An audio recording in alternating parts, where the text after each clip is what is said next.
dia sampai menjadi pengikut paham Mu'tazilah dan meyakininya. وقرب علماء المعتزلة والجهمية إليه فأصبحوا الوزراء وأصبحوا أعوانه ومساعديه، بل إن قاضي قضاة المسلمين أحمد بن أبي دؤاد منهم. Kemudian Al-Ma'mun merangkul tokoh-tokoh atau ulama-ulama dari kalangan Mu'tazilah, diangkatnya jadi pembantu-pembantu dan menteri-menterinya. Bahkan Qadhiyullah atau mungkin hakim agungnya di Indonesia saat ini itu diangkat dari kalangan mereka yang namanya Ahmad bin Abi Du'ad. ثم نشروا بين الناس عقيدة الجهمية والمعتزلة وأمروا الناس أن يقولوا أن القرآن مخلوق. Kemudian mereka pun mulai mensosialisasikan ajaran Mu'tazilah dan Jahmiyah di tengah umat, di tengah masyarakat. Bahkan Ma'mun memerintahkan kepada seluruh kaum muslim untuk mengatakan Al-Quran adalah makhluk. هم يقولون هذا لأنهم يريدون أن ينفوا صفات الله تبارك وتعالى، وإذا قيل القرآن يقول الله عز وجل خلق القرآن، لم يتكلم بهذا القرآن وهو كلام الله تبارك وتعالى. Maksud mereka yang sesungguhnya adalah untuk menafikan sifat Allah, yaitu al-kalam, Allah berkata. Itu yang mereka maksudkan sesungguhnya. Jadi mereka tidak mengatakan Allah berfirman, tidak, tapi Allah menciptakan ini, karena mereka ingin menafikan bahwa Allah itu berfirman atau berkata. ثم قلنا تكلمنا في هذا الدرس الماضي كثيرا، لكن الآن سنتكلم عن هذه المحنة العظيمة. ثم بدأ المأمون يصدر قرارا بامتحان العلماء، هنا العلماء الذي يقول القرآن مخلوق يترك، والذي لا يقول بهذا يسجن ويعذب ويطرد من عمله. Kemudian sebagaimana pernah atau sudah sering juga kita sebutkan, maka Ma'mun pun mulai mengeluarkan kebijaksanaan selanjutnya, yaitu menguji para ulama dengan masalah Al-Quran tadi.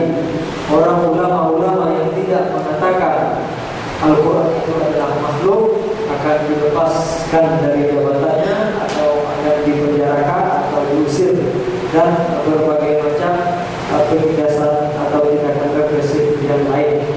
والعلماء في هذه الفتنة العظيمة انتشرت الفتنة في جميع البلاد، وأصبح كل عالم ممتحن، وانقسم العلماء في هذه الفتنة إلى 3 أقسام. Bukan hanya di satu tempat, tetapi di seluruh wilayah atau seluruh wilayah Khalifah Abbasiyah. Fitnah ini dia lakukan. Semua ulama mendapatkan cobaan ini, sehingga para ulama pun terbelah atau terbagi menjadi 3 kelompok dalam menyikapi situasi ini. فمن العلماء من أجاب بخلق القرآن ولكن بتوليه. Di antara mereka ada yang menjawabnya bahwa Al-Quran itu adalah makhluk, tetapi secara tauriah, artinya dia mengatakan sesuatu seolah-olah paham orang itu ternyata yang dia maksud lain. فبعضهم سألوه ماذا تقول في القرآن؟ هل هو مخلوق أو ليس مخلوق؟ Misalnya ada di antara mereka yang ditanyakan, bagaimana pendapatmu tentang Al-Quran, makhluk atau tidak makhluk? والعالم في ذلك الوقت عندما يسأل هذا السؤال فإن السيوف والسلاسل جاهزة مستعدة. Jadi bukan cuma pertanyaan, sekedar pertanyaan saja, tapi ketika mereka ditanya itu rantai kemudian pedang sudah di hadapan mereka, sudah ada rantai untuk mengikat atau pedang untuk menebas mereka kalau memberikan jawaban yang di luar kehendak para khalifah itu. فبعضهم كان يقول القرآن، التوراة، الإنجيل، الزبور، صحف إبراهيم وموسى، أشهد أن هذه ال5 مخلوقة. Nah, di antara mereka ada yang mengatakan Taurat, kemudian Al-Quran, Taurat, Injil, Zabur, kemudian Suhuf Ibrahim. Saya bersaksi bahwa kelima-lima ini adalah makhluk. هو يقصد أصابع يده ليس كلام الله تبارك وتعالى. Jadi yang dimaksud oleh ulama tadi adalah kelima jarinya ini, bukan kelima kitab tadi, tapi kelima jarinya ini. Saya bersaksi kelima-lima ini adalah makhluk, maksudnya adalah lima jarinya ini. هذا نسميه باللغة العربية تورية. Jadi cara seperti ini dalam bahasa Arab disebut dengan tauriyah. Cuma ada gaya bahasanya. هو يشبه الكذب ولكنه ليس كذب. Jadi mirip-mirip dengan bohong, tetapi tak disebut dengan bohong. وهذا ينفعنا في الأمور الضرورية. ليس دائما نستخدم التورية وإنما نستخدمها للضرورات. Jadi tauriyah ini dipakai dalam kondisi-kondisi darurat. Tidak terus ditauriyah dipakai. يعني مثلا أنت متعب جدا جدا جدا جدا وتريد أن تنام في البيت وجاء أحد أصدقائك فلان موجود. Misalnya kita sedang capek sekali, kemudian mau istirahat tidur, rupanya ada yang mengetuk pintu. Ada bapak di rumah. وهذا رجل أنت تعرف إذا قلت له إذا زوجتك تقول هو متعب سيقول لا أكتبه وأنا أريده ضروري.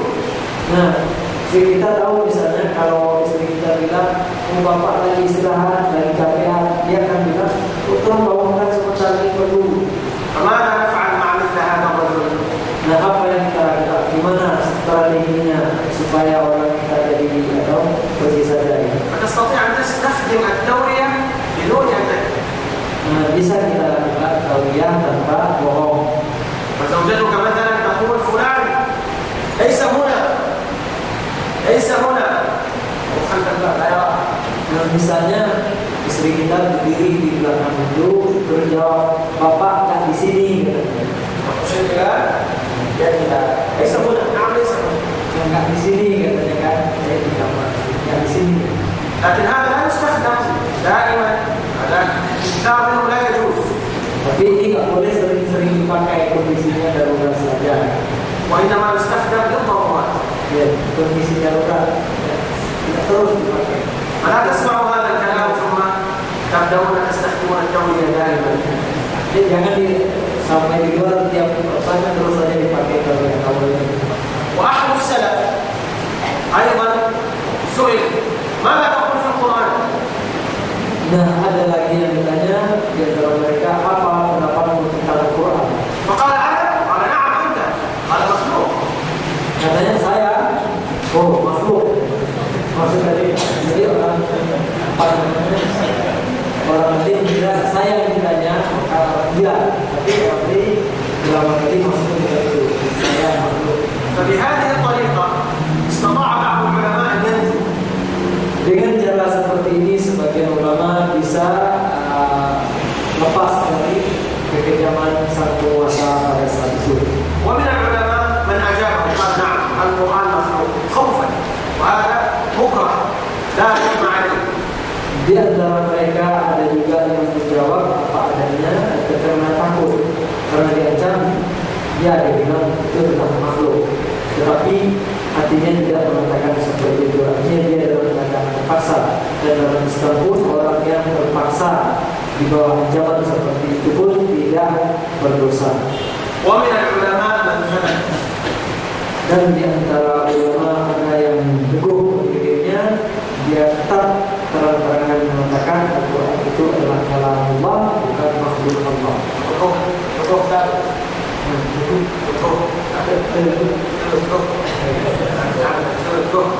ثابت. ومنهم الإمام محمد رحمه الله تبارك وتعالى رفض أن يكون القرآن مخلوق وعذب عذابا شديدا جدا. Dan di antara mereka adalah sebagaimana kita tahu tadi adalah Imam Ahmad. Beliau menolak untuk mengakui Al-Quran itu adalah makhluk. Beliau terang-terangan mengatakan Al-Quran bukan makhluk, Al-Quran adalah kalam Allah. فلما رفض أن يقول الإمام أحمد القرآن مخلوق أمر الخليفة أن يربط الإمام أحمد ومن معه، كان معه شاب من أهل العلم. من يذكر اسمه؟ Jadi ketika Khalifah tahu masalah ini, diperintahkan untuk mengikat Imam Ahmad, kemudian dengan seorang lain, seorang pemuda.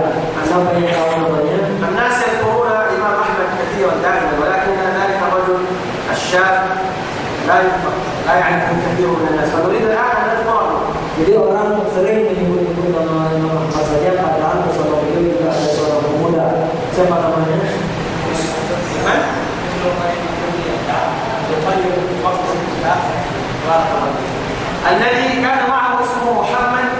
ibnu Nuh, Muhammad ibnu Nuh rahimahullah. Jadi pemuda tadi atau orang yang masih muda tadi namanya adalah Muhammad bin Nuh. ربط الإمام أحمد وربط محمد بن نوح وحمل لكي يقابل الخليفة. Jadi beliau dirantai, Muhammad dirantai dengan Muhammad bin Nuh tadi. Mereka diperintahkan menghadap kepada khalifah. والمأمون غاضب جدا.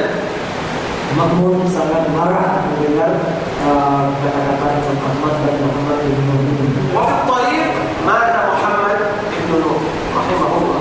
Dalam perjalanan menuju istana khalifah, Muhammad bin Nuh meninggal.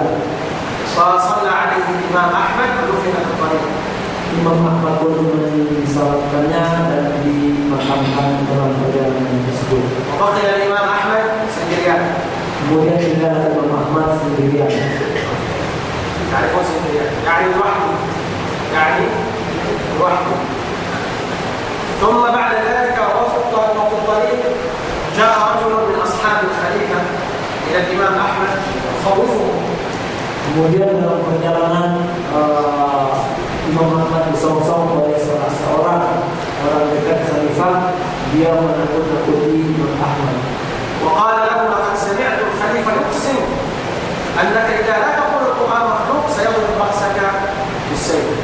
Katanya saya dengar langsung khalifah bersumpah kalau kamu tetap tidak mengatakan Al-Quran itu makhluk, maka dia akan menebas leher Anda dengan pedang. فنزل الإمام أحمد على ركبتيه ودعا الله تبارك وتعالى أن لا يقابل المأمون ولا يقابل. Maka Imam Ahmad pun berdoa kepada Allah, dia menunjukkan diri ke tanah, kemudian berdoa kepada Allah supaya makmum tidak bisa melihat dia dan tidak berjumpa dengan makmum.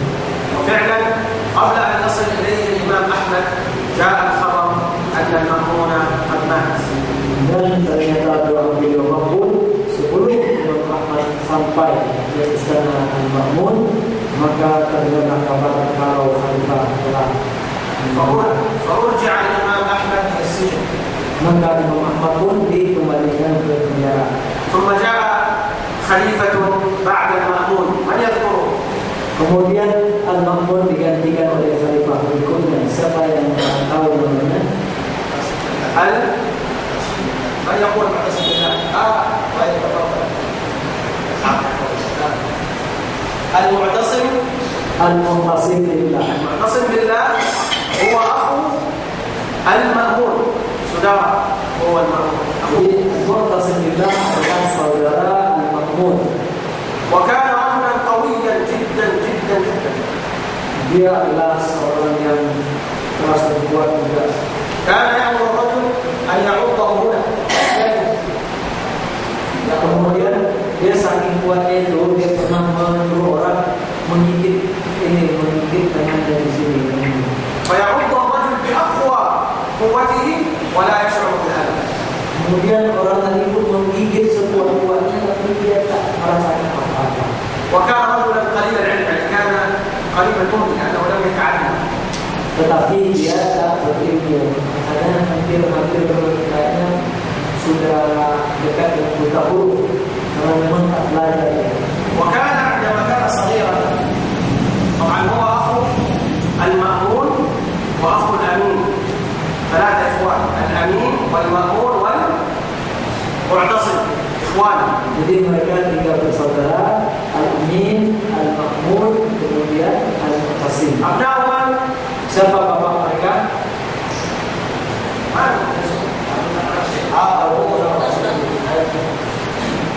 أبناء هارون الرشيد. واضح؟ Jadi mereka bertiga tadi anak Harun Ar-Rasyid. Yang pertama siapa tadi? Al-Amin, kemudian Al-Ma'mun, kemudian Al-Mu'tasim billah. المعتصم عندما كان صغيرا كان يكره الدراسة. Al-Mu'tasim ini ketika masih kecil dia tak suka belajar. وكان أبوه الخليفة عندما يرسله للتعلم يكره ويبغض الذهاب إلى المدرسة. Jadi ketika dikirim atau sangat tidak senang sekali. وعندما كان يذهب للدراسة كان يوافقه غلام عبد يوافقه يذهب معه ويعود معه كالخادم. Jadi ketika pergi belajar itu dia didampingi dikawal oleh seorang budak. ومات هذا الغلام. Kemudian anak ini pun budak kecil tadi itu pun akhirnya meninggal juga. فالخليفة هارون الرشيد يسأل ابنه المعتصم ماذا أين الغلام الذي كان معك؟ Kemudian Harun al-Rasyid Khalifah pun bertanya kepada Mu'tasim ini, mana anak yang bersama kamu, berbawa mana? فقال له المعتصم ما بدا واستراح من الدراسة.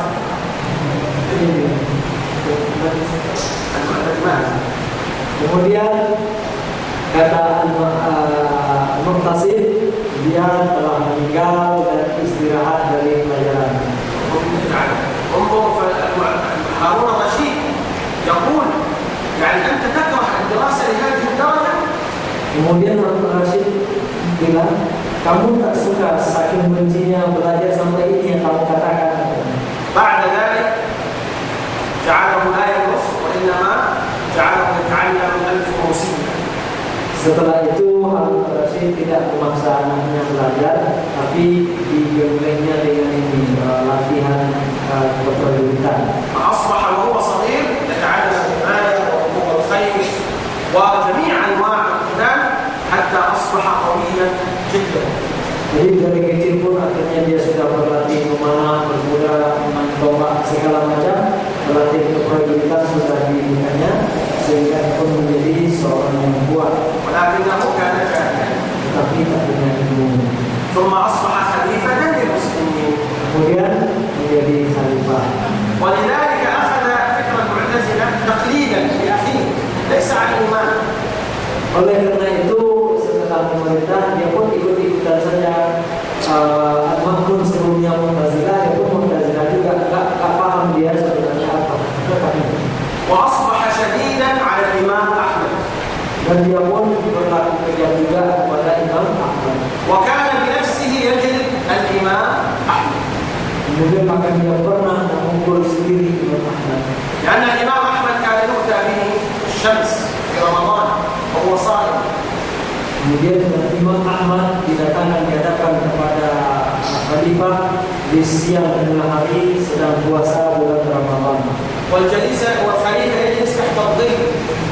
Sementara Khalifah duduk di bawah payung. والإمام أحمد di bawah matahari. Imam Ahmad masuk di bawah terik matahari. ويجلد الإمام أحمد الجلادون يقفون صفا. الأول يجلد حتى يتعب يذهب، الثاني يجلد حتى يتعب، الثالث الرابع الخامس كلهم يجلدون الإمام أحمد حتى يتعبوا. Dan anggota tukang memukulnya berbaris itu. Satu memukul sampai dia memukul dan yang kedua, sampai mulai yang kedua dan yang ketiga begitu seterusnya. ثم ينزل الخليفة من الظل ويأخذ الصوت وبنفسه يجلد الإمام أحمد. Kemudian akhirnya Khalifah sendiri turun dari tempat perlindungannya tadi yang terlindung dari matahari, dia ambil cambuknya, kemudian dia sendiri yang mencambuk. يقول أحد الجلادين بعد الانتهاء. Salah seorang tukang pukul tadi setelah dia tobat dia berkata, يقول والله لقد جلدت الإمام أحمد 80 جلدة لو أنها في جمل كان صار. katanya, demi Allah, saya telah mencambuk Imam Ahmad sebanyak 80 kali. Seandainya yang saya cambuk itu adalah unta, pasti unta itu ambruk saking kuatnya dia memukul. ولكن الله جل وعلا ثبت الإمام أحمد. Akan tetapi Allah Subhanahu wa taala menguatkan hati Imam Ahmad. وتعرفون من الأشياء التي جعلت الإمام أحمد يثبت أمر عجيب. من الأشياء كثيرة صلوا وتوكلوا على الله، لكن يوجد شيء جعل الإمام أحمد يصبر شيء عجيب. Jadi banyak faktor yang membuat Imam Ahmad sabar dan menahan segala siksa itu. Ada salah satu di antaranya sesuatu yang barangkali membuat kita heran. تعرفون ما هذا الأمر؟ Tahukah Anda semua apa itu? Ada satu hal yang barangkali membuat kita heran. Yang membuat Imam Ahmad bertahan. كثير كثير لا قلنا الذكر والله عز وجل ثبت ولكن الامر اخر عجيب غريب. الامام احمد عندما دخل السجن قبل ان يجلد Imam Ahmad ketika dimasukkan ke penjara saat menjauh, قابل في السجن رجلا سارقا كبيرا يقطع الطريق مجرم كبير. Di penjara itu dia berjumpa dengan seorang kriminal besar, penjahat, tukang apa namanya?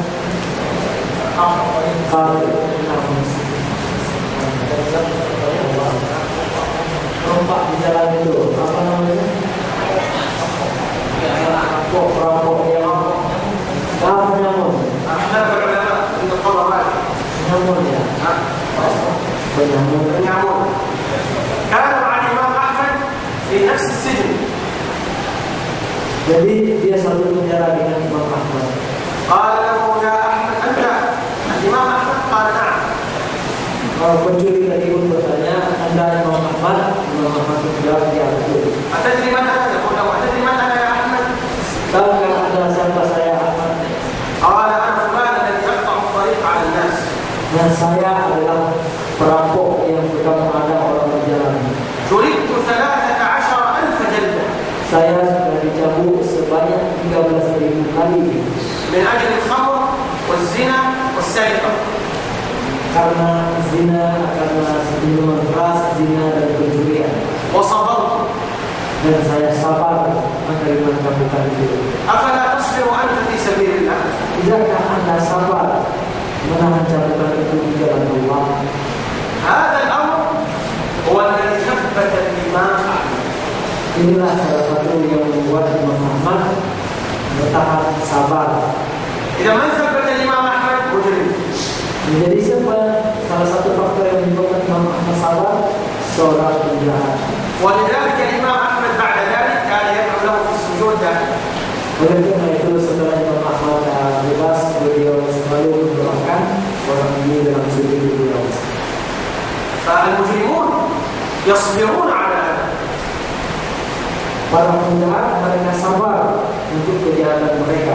الشيوعيون الليبراليون كل هؤلاء يصبرون على هذا. Orang-orang komunis, orang-orang liberal, mereka sabar menerima siksaan atau kesulitan-kesulitan untuk memperjuangkan akidah mereka. كيف لا يصبر الدعاة إلى الله تبارك وتعالى؟ Mengapa, alasan apa para dai tidak sabar menahan segala kesulitan di jalan Allah Subhanahu wa taala? نعود إلى الإمام أحمد رحمه الله تبارك وتعالى. Kita kembali kepada Imam Ahmad. بعد أن كان يعذب الإمام أحمد قال له بعض العلماء يا إمام عندك رخصة خذ الرخصة وقل القرآن مخلوق ولك عذر. Nah, begitu Imam Ahmad mendapat siksaan demi siksaan, sebagian ulama pun mengatakan, Imam Ahmad, bukankah ini sudah bisa dikatakan dosa? Anda sudah bisa mendapatkan dosa. Tak salahnya kalau kita katakan Al-Quran itu makhluk, kalau memang kita terpaksa ada dosa dari Allah. فقال للقارئ انظر إلى الخالق المسلم. Kemudian Imam Ahmad pun berkata kepada orang yang mengunjunginya tadi, coba lihat ke luar penjara. فرأى كثير طلاب علم كل واحد معه ورقة وقلم يريد أن يكتب رأي الإمام أحمد في هذه المسألة. Ternyata di luar penjara sudah banyak para talibul ilmi, orang-orang pencari ilmu, orang-orang yang penuntut ilmu, ingin mendengarkan kemudian mencatat apa yang telah dikatakan oleh Imam Ahmad terkait masalah ini. Dan قال له الإمام أحمد بعد ذلك إذا أنا قلت القرآن مخلوق سأضل كلها. Kata Imam Ahmad, kalau saya mengatakan Al-Quran adalah makhluk, maka saya akan menyesatkan mereka semua. فصبر رضي الله عنه وأرضاه حتى مات المعتصم. Kemudian Imam Ahmad pun sabar menerima semua siksa dan kejahatan kepada beliau sampai akhirnya Mu'tasim pun meninggal. ثم جاء بعده خليفة اسمه الوازع. Kemudian datang khalifah setelah itu adalah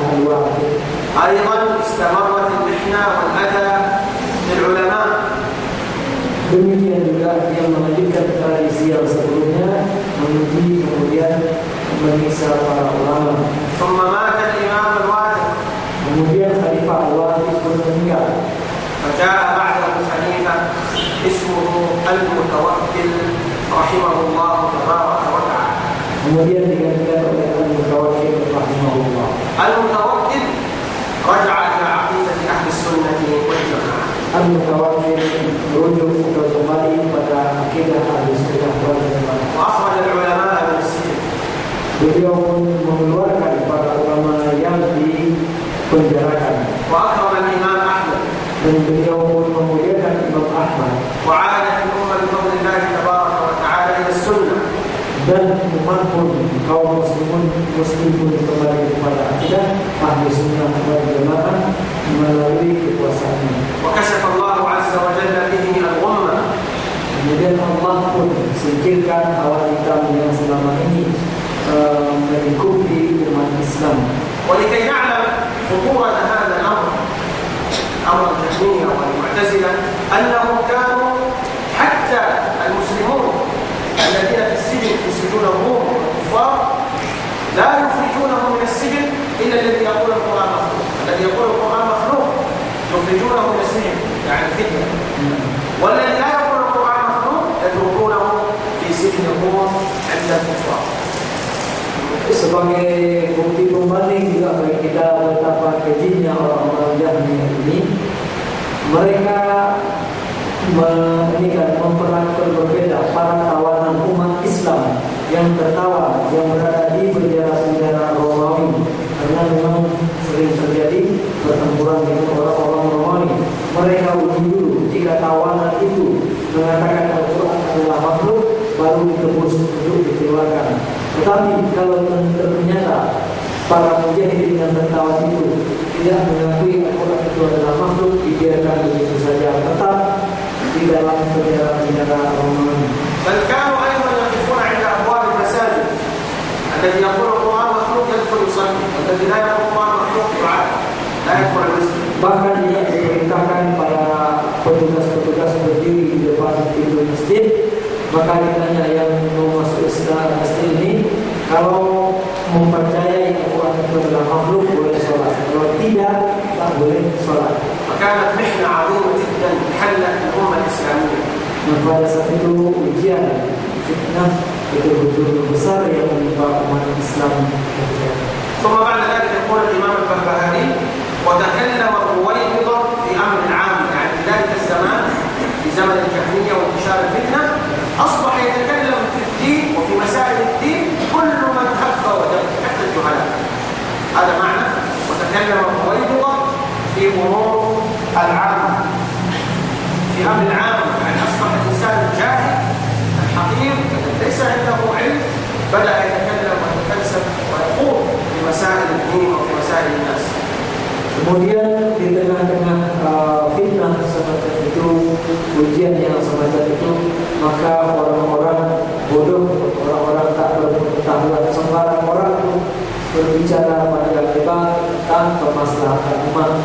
Ya, orang-orang tak mengerti apa-apa, berbicara tentang agama, tentang kemaslahatan dan segala macamnya. Seolah-olah mereka adalah para pakar dan para ulama. وذلك بسبب انتشار الفساد، وأصبح العلماء الحقيقيون ممنوع من الكلام، وأصبح الجاهل الرويبضة يتكلم ويقول في مسائل. Itu karena telah menyebarkan kerusakan tersebut. Para ulama yang